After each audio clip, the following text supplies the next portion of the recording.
আসসালামু আলাইকুম। আশা করি সবাই ভালো আছেন। প্রত্যেকের দোয়ায় আমিও ভালো আছি। আজকে চলে আসলাম গ্রামের প্রাকৃতিক দৃশ্য তুলে ধরার জন্য। আশা করি ভিডিওটা ভালো লাগবে। সম্পূর্ণ ভিডিও দেখার জন্য আমন্ত্রণ রইল। আসলে গ্রামের প্রাকৃতিক দৃশ্যগুলো যেন মন ছুঁয়ে যায়। এখানে দেখতে পাচ্ছি কত সুন্দর, নদীর মধ্যে কচুরিপানা আর ফসলের জমি, তার পাশেই দেখতে পাচ্ছি একটি গ্রাম। অনেক সুন্দর একটি দৃশ্য। গ্রামের দিকে আসলে তাদের জমিতে দেখা যায় বিভিন্ন ধরনের ফসল চাষ করে থাকে। এখন যেগুলো দেখতে পাচ্ছি এগুলো সব বাদাম।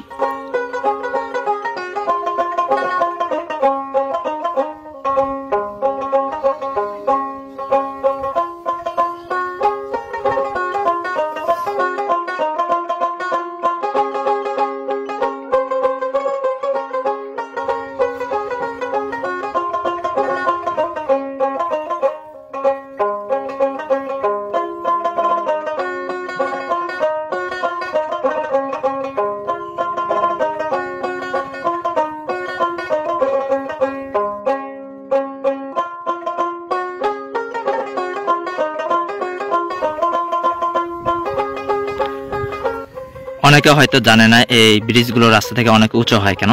কারণ বন্যার সময় যখন আশেপাশে অনেক পানি হয়ে যায় বা রাস্তার সমান পানি হয়ে যায়, অনেক জায়গায় নৌকা ব্যবহার করতে হয়। এই নৌকা রাস্তা পারাপারের জন্য কোনো ব্যবস্থা থাকে না, কারণ রাস্তা তো আলোক করে নৌকা পার করা সম্ভব নয়। এই জন্য সাধারণত যেখানে ব্রিজ বানায় নদী এলাকায়, সেই জায়গার ব্রিজগুলো অনেক উঁচু হয়ে থাকে যেন নৌকাগুলো ব্রিজের নিচ দিয়ে পার করতে পারে। এই জন্য ব্রিজগুলো সাধারণত রাস্তা থেকে এবং নদী থেকে অনেক উঁচু হয়ে থাকে।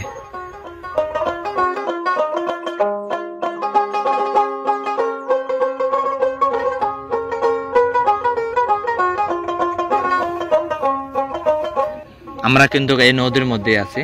এই যে রাস্তাটা দেখতে পাচ্ছি, এই রাস্তাটা পিচ ঢালাই ছিল, পাশেই কিন্তু নদী, আর সামনে সোজা চলে গেল বড় তিস্তা নদী, প্রধান নদী আর কি, তিস্তার প্রধান নদী। এলাকাগুলো কিন্তু রাস্তার দিক দিয়ে অনেক উন্নত। রাস্তাগুলো পিচ ঢালাই ছিল, ওই পাশের গুলো ভালো আছে, এই পাশের গুলো নষ্ট হয়ে গেছে। রাস্তার এক পাশ দিয়ে লম্বা করে সারি করা বাড়ি দেখতে পাচ্ছি, কিন্তু অন্য পাশে কোনো বাড়ি নেই। আর এই রোদের মধ্যে টিন শেড বাড়িগুলোতে থাকা অসম্ভব, কারণ প্রচন্ড তাপমাত্রা পড়ে থাকে।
ঘোড়ার গাছে যেগুলো দেখতে পাচ্ছে এগুলো হচ্ছে মরিচের গাছ। এগুলো সংরক্ষণ করে রাখতেছে জ্বালানি কাজে ব্যবহার করার জন্য, কারণ বর্ষার সময় গ্রাম অঞ্চলে খড়ির অভাব হয়ে থাকে, কারণ ওই সময় বৃষ্টি লাগলে অনেক দিন চলে। এই জন্য যে এখন থেকে সেই খড়িগুলো সংরক্ষণ করে রাখতেছে যেন তখন কোনো সমস্যা না হয়। আর এখানে চাচাদের সাথে গল্প করলাম, গল্প করে এই যাচ্ছে সামনে, এদিকে এটা হচ্ছে তিস্তার সেই বড় নদী।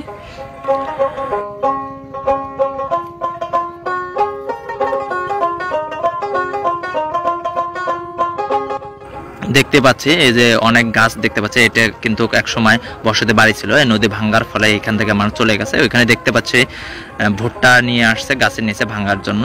আর এখানে দেখতে পাচ্ছি বাদাম গাছে স্প্রে করতেছে। এটা কিন্তু পুরাটাই নদী।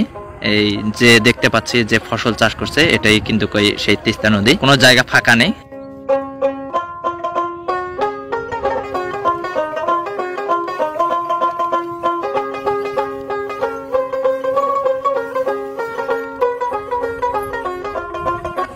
এগুলোতে আরো অনেক বাড়ি ছিল, যে বন্যার টাইমে পানি ওঠে এবং নদী ভাঙ্গে, যার ফলে এখান থেকে অনেকে চলে গেছে। আর এখানেও একটা নতুন বাড়ি দেখতে পাচ্ছি, যে শুধু বাঁধঝাড়ের মধ্যে একটা বাড়ি।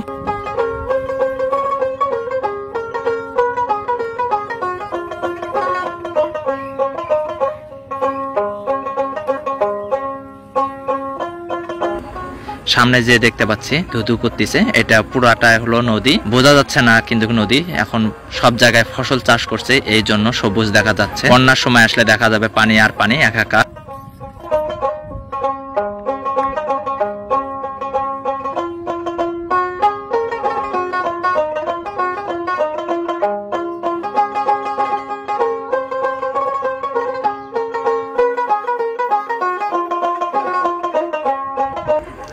নদী হতে পারে কিন্তু যে রাস্তাগুলো সব পিচ ঢালাই করা রাস্তা, আর সব জায়গায় বিদ্যুৎ সংযোগ আছে। গ্রাম এখন অনেক উন্নত, গ্রামগুলো এখনো অনেক উন্নত। আর আশেপাশে যেগুলো দেখতে পাচ্ছে সব ফসলের জমি, ফসল চাষ করে থাকে। এবং বন্যার সময় আসলে কিন্তু পানি দিয়ে ভরপুর হয়ে যায়, শুধু রাস্তাটাই শুধু দেখা যায়।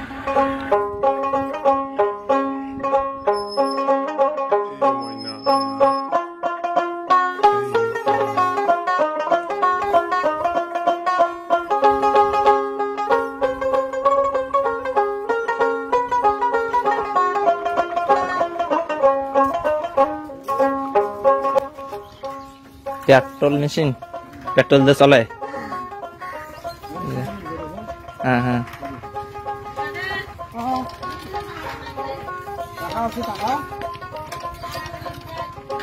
যে মেশিনটা আমরা দেখতে পাইলাম এই মেশিনটা মূলত পেট্রোল দিয়ে চলে।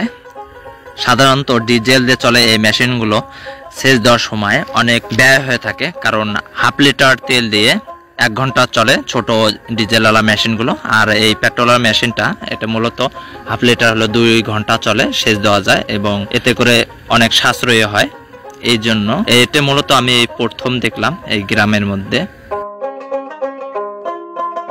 আর গ্রামের প্রাকৃতিক দৃশ্যগুলো অনেক সুন্দর। এই পাশ দিয়ে কিন্তু নদী বলতে বন্যার সময় সব পানি দিয়ে ভরে যায়, শুধু রাস্তাটা জেগে থাকে। আর পাশ দিয়ে দেখতে পাচ্ছি এক সারিতে অনেক বাড়ি।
এখন প্রচন্ড রোদ, এতে দেখা যাচ্ছে সব জায়গায় জনশূন্যর মতো, কারণ সবাই এখন গাছের নিচে চলে গেছে।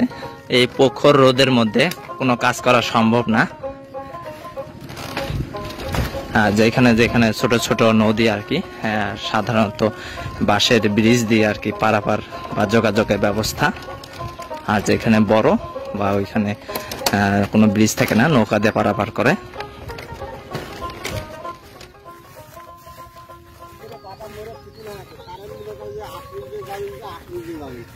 কারেন্ট তো আসবো যাবো, কিন্তু পানি কাজ হয় না নাকি?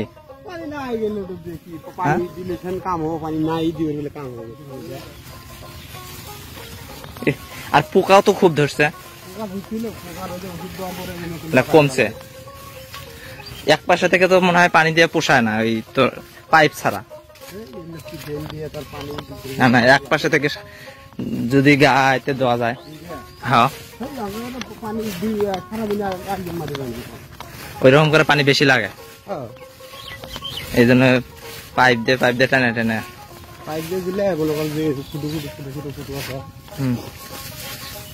কাউন্ট তো ভালো হয়েছে।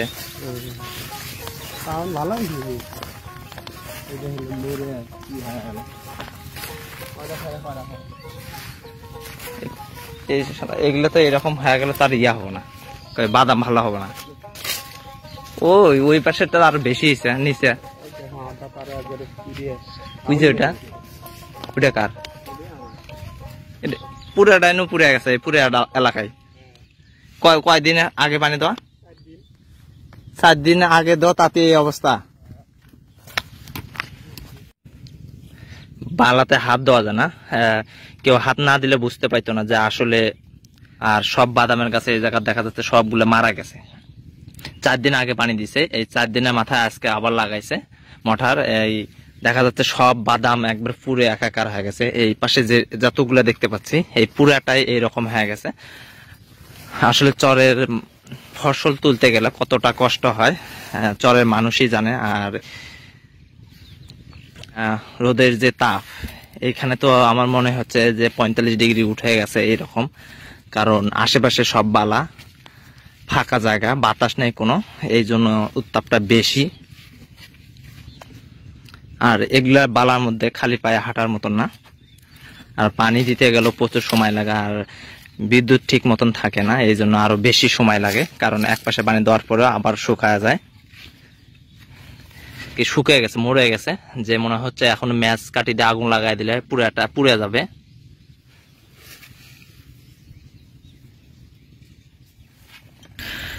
এই জমিগুলোতে পাইপ দিয়ে পানি দেওয়া হয়, কারণ ড্রেন দিয়ে পানি দিলে যে বালা যেখানে পানি যাবে ওইখানে নিচ দিকে চলে যাবে, সম্পূর্ণ জমিতে দেওয়া সম্ভব নয়। এই জন্য পাইপ দিয়ে এক পাশে থেকে অল্প একটু একটু করে দিতে হয়।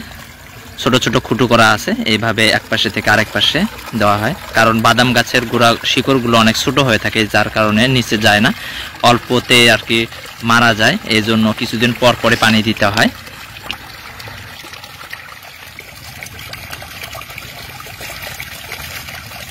এখন যদি 3 ঘন্টা লাগে, যদি কারেন্ট যায়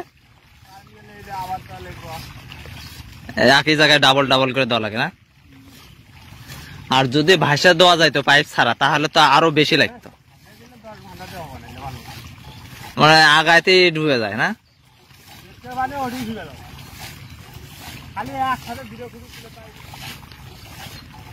যতদিন বৃষ্টি হবে না এতদিন কোনো শান্তি নেই। আমি তো যে পাশে দেখলাম, ওই পাশে যে দেখলাম, তোমার তো এই রোদ হলে তো 2 দিন পর পরই পানি দেওয়া লাগবে। আর বাদামত তো পানি ঠিক মতো না হলে তো আর হবেই না ফসল। এটা